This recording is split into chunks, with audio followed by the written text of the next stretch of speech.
Sir, how do you know that the person you are with is the right person for you? Whoa, popular, eh? It once happened. Shankaran Pillai was at the family dinner, and when everybody settled down for dinner, he stood up at the table and announced, "I am going to marry Lucy, who's just across the street." I hope that's not the name. No, it Oh. is. Then the father said, "What? You going to marry Lucy? She has nothing.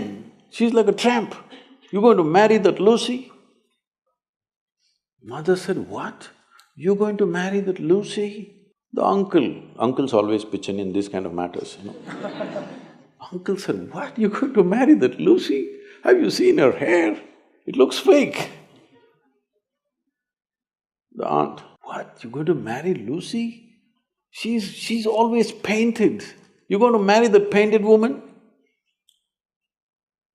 The little boy, the nephew, can't be left out. He said, "You going to marry Lucy? She doesn't even know what is cricket. How can you marry her?"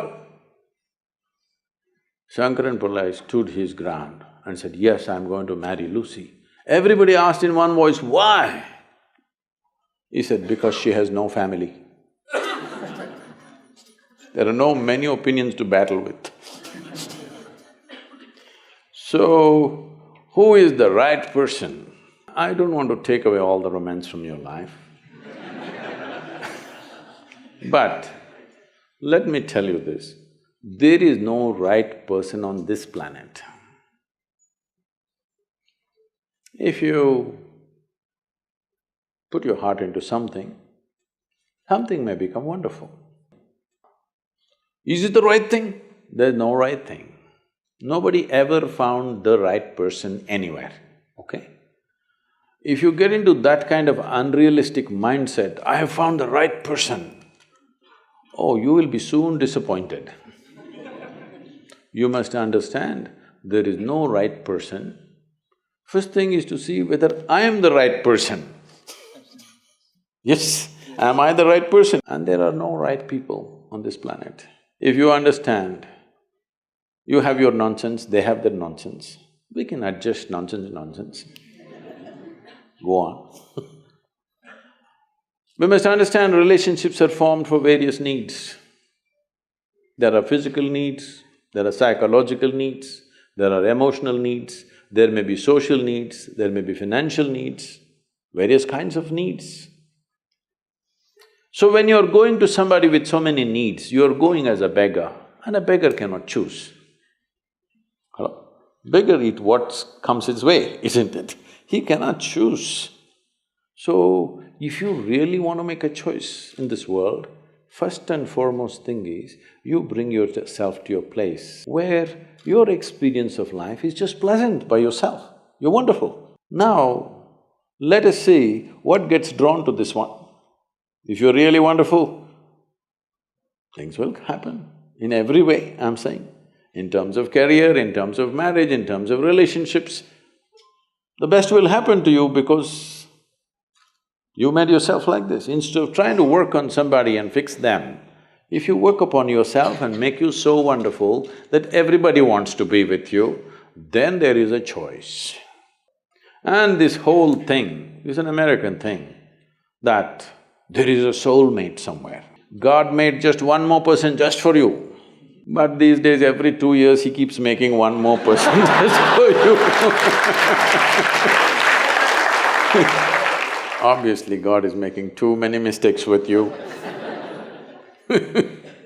See, body needs a mate, understandable. Maybe psychologically also you need a mate, understandable. Emotionally you need a mate. A soul cannot need a mate. So soul doesn't need a mate, nor was some person made perfectly for you, okay? This creation makes all kinds of unique idiots. If you understand you are one kind of idiot and the others are different kind, you will understand their nonsense because you know you got your stuff.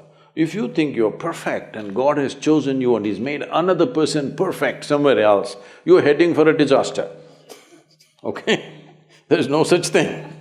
Even, people today, after 5,000 years, people are still adulating and worshipping Krishna as the greatest lover, but his wives are dead unhappy with the guy. Yes. So, you're not going to find any perfect person. If you invest a deep sense of involvement, something wonderful may happen. It's because of your involvement, not because the other person is fantastic. No. Even if you choose a fool, actually it's easy that way. If they're not stupid, why would they come to you first of all? No, I'm just being nasty. So, even if you choose a fool, it doesn't matter. If you involve yourself, it can turn out very beautiful. You chose the smartest person in the universe, it could be a disaster. So, do not think in terms of, whatever this made for each other nonsense. No. You choose the opposite, actually. But after some time, after a little bit of time, you slowly start expecting they're just like you. This is a serious mistake. Because if one more person becomes just like you won't be able to bear with them for 2 days. Hello? Please tell me. If there's one more person just like you at home, could you live there? You're glad they're different. It's wonderful, nobody is like you, isn't it? Nobody is like you on this planet. Try and see. Nobody is like you, and that's good. Don't look for sameness, not necessary. It's a difference which makes because of the difference you tango, not otherwise